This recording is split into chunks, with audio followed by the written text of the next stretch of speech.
Ito, sakto. Hindi ko na kaya. Talagang natatain na ako. What? Tumataas sa balahibo ko. Hanap tayo. Ewan ko, ang kabisado ko lang, Metro Manila. Kung saan ako tumae. Ngayon, nandito ako sa Plaridel. Hindi ko alam kung saan ako tatae. Mas malumbuhan nga mo, ha? Pero grabe. Masakit na, sasabog na to. Alam ko na magano. Hirap talaga. Ito yung mga ano. Ay! Kailangan maghanap na tayo ng CR talaga. Hindi ko na kaya kontrolin. Yung muscle ano. Let's go. Update ko kayo. Update mamaya. Nga pala, isang tip din pala pag ano ka, tayo ka na, kapag nasa sasakyan ka, patayin mo yung aircon. Wow! Ang lakas makadagdag kasi ng hilab ng tiyan yung aircon yung lamig. Try mong patayin yung aircon, mawawala yung ano, makakabawas ng konting hilab yun. Paano masabi? Ayun, may nagturo lang din sa akin yun, kaya nalaman ko yun. Effective talaga yun, effective. Kaya, ayan. May natutunan na naman kayo sa akin.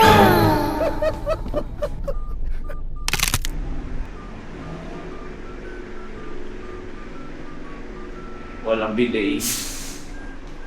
Pero yun nga.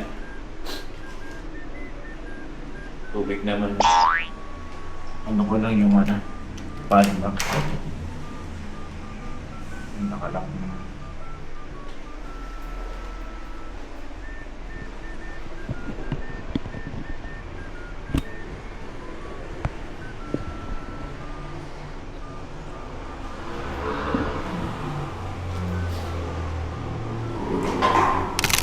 Pag nag-CR ako, ito talaga hindi pwedeng mawala sa akin.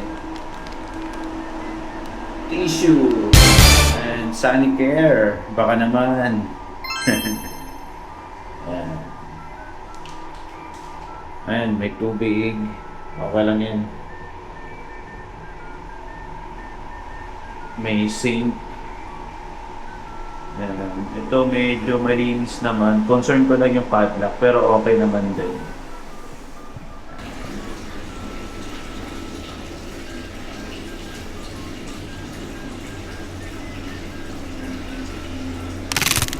Paggamit ng tissue yan. Ngayon, ang ipapakit mo muna, itong part, ito lang muna. Hatiin mo yan sa tatlo.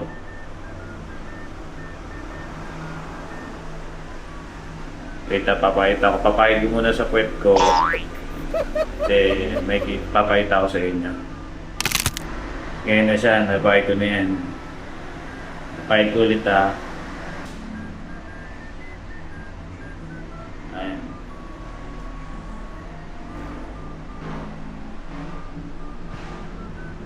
Kumbaga yung ano, yung isang wipes mo kaya ng hanggang 4 na pahid o 3. Wow! Pro tips yan, pro tips.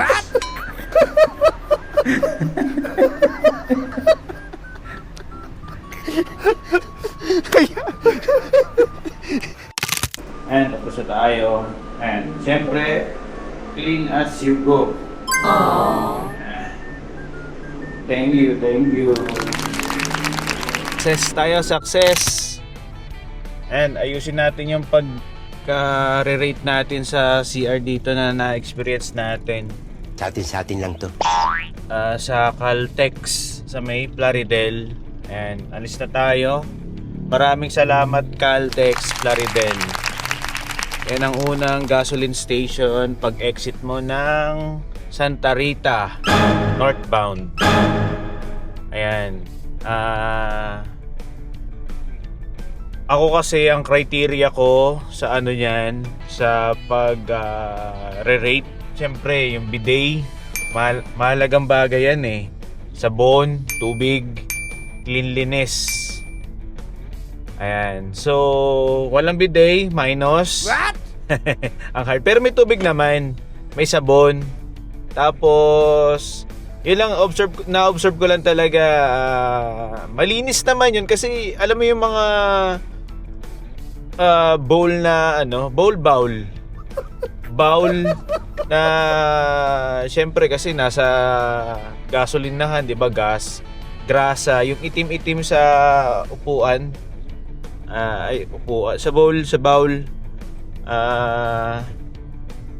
May itim-itim.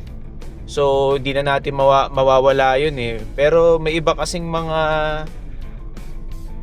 CR na malinis talaga. So, well, tinitimbang ko pa rin kasi sa experience ko, okay pa rin naman siya. Kung experience, okay lang din.